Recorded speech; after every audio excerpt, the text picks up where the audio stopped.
Good morning students. ये आपका देखिए क्वेश्चन आज मैं जो शेयर कैपिटल का कराने जा रहा हूँ उसमें क्या है, कॉल इन एरियर्स और प्रोरेटा क्वेश्चन। प्रोरेटा का मतलब ये होता है कि जब किसी कंपनी को आवश्यकता से अधिक आवेदन प्राप्त होते हैं यानी एप्लीकेशन रिसीव होती है और उन अंशों को वो पूरी तरह से जो है अलॉट नहीं कर पाती है और क्या करती है, प्रोपोर्शनेट अलॉट करती है यानी अनुपातिक वितरण करती है। ऐसी स्थिति में हमें प्रोरेटा लगाते हैं। तो अभी जब क्वेश्चन आगे बढ़ेगा तो आपको समझ आ जाएगा क्या होगा। तो चलिए पहले हम क्वेश्चन देखते हैं। किसी कंपनी ने 10,000 शेयर इशू करे हैं जिसमें उसे एप्लीकेशन रिसीव हुई 15,000 की, यानी 5,000 जो हैं वो एक्सेस शेयर रिसीव हुए हैं। किसी कंपनी को 5,000 एक्सेस शेयर रिसीव हुए हैं। आगे इन्होंने बताया कि 2500 शेयर्स को रिजेक्ट कर दिया गया, यानी इन 2500 शेयर्स के जो होल्डर थे, यानी 2500 शेयर के होल्डर थे, उन्होंने बिल्कुल वापस कर दिया, यानी इनको कोई भी शेयर्स नहीं दिए जाएंगे। एडवांस इन अलॉटमेंट, और बाकी इन 2500 को एडवांस अलॉटमेंट में भेजा गया। इसका मतलब है कि इनको प्रोरेटा बेसिस पे यानी अनुपातिक बेसिस पे वितरण किया गया है। ठीक है, अब इनका आगे कैसे कैलकुलेशन करना है, कैसे इसे एडजस्ट करना है, ये मैं आगे एंट्रीज़ में बताता जाऊँगा। ठीक है, अब आगे देखते हैं क्वेश्चन में क्या है। अब इन्होंने और बताया कि रेट क्वेश्चन में शेयर का 100 रुपये है, प्रीमियम 10% है। तो जब भी परसेंट दिया हो तो आप रेट का परसेंट निकाल लेंगे। जितने भी परसेंट प्रीमियम दिया हो तो रेट का ही प्रीमियम निकलता है, आप ये ध्यान रखेंगे। तो ये 10 रुपये आ जाएगा। ठीक है, उसके बाद एप्लीकेशन 25 रुपये की है, अलॉटमेंट 30 रुपये की है, फर्स्ट कॉल 25 की है और फाइनल कॉल 30 की है। और इन्होंने बताया कि अलॉटमेंट पे 100 शेयर का एरियर हो गया, फर्स्ट कॉल पे भी 100 शेयर का एरियर हो गया और सेकंड कॉल पे भी 100 शेयर का एरियर हो गया। यानी जब अलॉटमेंट इसने नहीं दिया तो ऑब्वियस सी बात है ये नीचे भी इसके शेयर्स का एरियर हो गया। और आप देखिए टोटल 100 + 10 यानी टोटल हमें कितने रुपए मिलने चाहिए थे, पूरे हमें 110 रुपीज़ मिलने चाहिए थे। तो 25 मिल गए आपको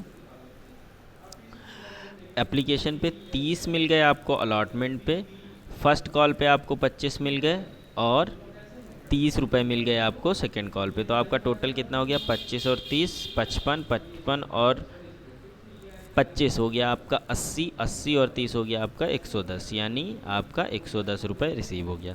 अब हम जर्नल इंट्रीज़ पे आ जाते हैं। जब जर्नल इंट्रीज़ होगी तभी मैं आपको ऑब्वियस है उसको मैं कराता जाऊँगा ताकि आपको कन्फ्यूज़न नहीं रहेगा। ठीक है, चलिए अब आपका आ गया जर्नल एंट्री। देखिए सबसे पहले क्या हुई, एप्लीकेशन रिसीव हुई, bank account debit to share application.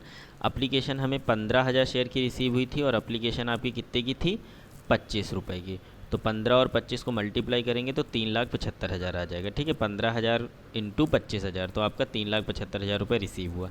अब एक चीज़ आप ये देखेंगे, शेयर एप्लीकेशन कितना रिसीव हुआ, 3,75,000। अब हम इसमें से हमारे पास तो शेयर सिर्फ कितने थे, 10,000 थे। हम 10,000 शेयर को फुल्ली अलॉट कर सकते हैं। ठीक है, लेकिन कंपनी ने कहा कि जो 5,000 एक्स्ट्रा आए हैं उसमें से हम 2500 शेयर्स को तो कुछ भी नहीं देंगे, यानी 2500 शेयर होल्डर्स को हम बिल्कुल रिटर्न कर देंगे।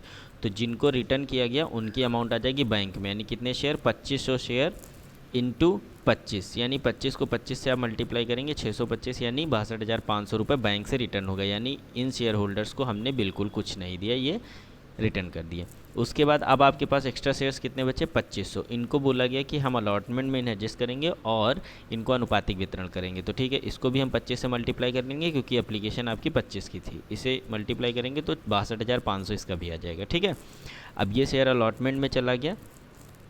अब हमने जो 5,000 एक्स्ट्रा शेयर थे उन्हें एडजस्ट कर लिया। अब हमारे पास हमारे जो शेयर थे 10,000 वो बचे हैं। ठीक है, उन 10,000 को हमने 25 से जब मल्टीप्लाई किया तो 2.5 लाख आ गया।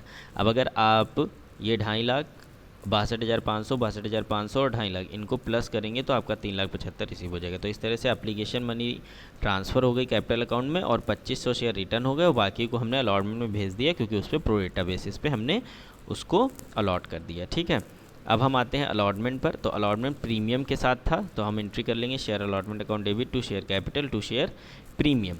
ठीक है, अलॉटमेंट आपका 30 रुपये का था और आपके पास शेयर थे 10,000। तो जब 10,000 शेयर इंटू 30 करेंगे तो 3 लाख आ जाएगा, जिसमें से 10 रुपये का आपका प्रीमियम था। तो 10,000 शेयर को उसको मल्टीप्लाई आप करेंगे तो प्रीमियम में 1 लाख आ जाएगा और 3 लाख से 1 लाख माइनस होगा तो कैपिटल में आपका कितना आ जाएगा, 2 लाख। क्लियर है, तो being allotment money due with premium. ठीक है, ड्यू हो गई। अब हम जब रिसीव करेंगे तो सारी कहानी इसमें हो जाएगी। देखिए क्या हुआ, 3 लाख रुपए आपके अलॉटमेंट पे जो है ड्यू हुए। अब इसमें से ₹2500 हमें अलॉटमेंट में ऊपर ही मिल गए थे, यानी एडवांस, वो हम यहाँ पे क्या करेंगे, लेस कर देंगे। ठीक है ना, क्या करेंगे हम, लेस कर देंगे। तो आपके पास कितने बचे, 2,37,500। अब 2,37,500 जब बचे हैं रुपीज़, अब इस पे हम प्रोरेटा बेसिस के हिसाब से प्रोरेटा फार्मूला लगा के एरियर निकालेंगे। तो अलॉटमेंट पे एरियर हुआ है 100 शेयर का और आपके पास इशूड शेयर थे 10,000। अब हम इससे डिवाइड कर देंगे। फार्मूला होता है प्रोडेटा का, due money of allotment into arrear share divided by number of issued share. ठीक है, तो आप इसे जब कट करेंगे तो आपका बच जाएगा कितना, 2375 बचेगा। तो यानी 2,37,500 पर आपने निकाला था और 2375 आपका एरियर हो गया। तो आपका बच जाएगा 2,35,125 जब हम इसे लेस करेंगे। तो यानी आपकी जो अमाउंट रिसीव हो जाएगी अलॉटमेंट पे वो 2,35,125 होगी। अब आप देखिए किस तरह से अलॉटमेंट पर या किसी भी कॉल पे प्रोरेटा कब लगता है। प्रोरेटा जब लगता है जब आपको जो एडवांस शेयर्स मिले हैं वो किसी कॉल पर भेजे जाएं और उसी कॉल पे एरियर हो जाए। यानी एडवांस प्लस एरियर जब एक साथ हो तो वो प्रोरेटा बन जाता है। Advance plus arrear is equal to pro rata. तब आप प्रोरेटा के हिसाब से ही आप एरियर को निकालेंगे, तभी आपका क्वेश्चन सही माना जाएगा। ठीक है, अब आपका ये हो गया। अब हम आ जाते हैं share first call account debit to share capital, यानी फ़र्स्ट कॉल को ड्यू किया हमने। फ़र्स्ट कॉल आपकी कितने की थी, 25 की थी। 10,000 शेयर्स थे हमारे पास, 25 इंटू 10,000 तो आपका आ जाएगा 2.5 लाख। ठीक है, अब इस सेकेंड कॉल यानी फ़र्स्ट कॉल पे भी एरियर था, 100 शेयर का एरियर था, तो इंटू 25 यानी कितना पैसा हमें नहीं मिला, 2500 नहीं मिला। तो हम 2.5 लाख से 2500 लेस कर देंगे, 2,47,500 आया। ठीक है, अब आप ये सोच रहे होंगे कि हमने यहाँ पर मल्टीप्लाई करके डायरेक्ट घटा दिया, एरियर इस तरह निकाला और हमने अलॉटमेंट पे एरियर प्रोरेटा की तरह निकाला था। ठीक है, तो इसका मतलब ये है कि इसलिए क्योंकि यहाँ पर कोई एडवांस नहीं है, फर्स्ट कॉल पर कोई एडवांस नहीं है, क्योंकि इस कॉल पर कोई भी एडवांस नहीं है। जब एडवांस आपका किसी कॉल पे नहीं होगा तो हम डायरेक्ट ही एरियर निकाल के माइनस कर देंगे। ठीक है, अब सेकेंड कॉल इस भी इसी तरह होगी, share second and final call account debit to share capital account. तो 30 रुपये की आपकी सेकेंड कॉल थी और 10,000 शेयर थे आपके। ठीक है, तो 30,000 इंटू 10,000 कितना हो गया, 3 लाख हो गया आपका। तो 3 लाख हमारी ड्यू हो गई। अब रिसीव कितनी होगी, फिर उसी तरह 30 रुपये की कॉल, 100 शेयर का एरियर, तो आपका कितना हो गया, 3,000 हो गया। ये 3,000 हमारे लेस हो जाएंगे 3 लाख से, तो आपका 2,97,000 आ जाएगा। इस तरह से हो गया। अब इसमें फॉरफीचर और रीइशू नहीं है, वरना इन शेयर्स को हम फॉरफीट करते हैं और उसके बाद रीइशू करते हैं। अभी आने वाले क्वेश्चंस में मैं आगे इसको फॉरफीच करना यानी प्रोडेटा के साथ आपका forfeiture of share and reissue of share दोनों एक साथ कंबाइंड क्वेश्चन में मैं आगे कराऊंगा। ठीक है, अभी आप मेन है प्रोडेटा आप सीख लीजिए।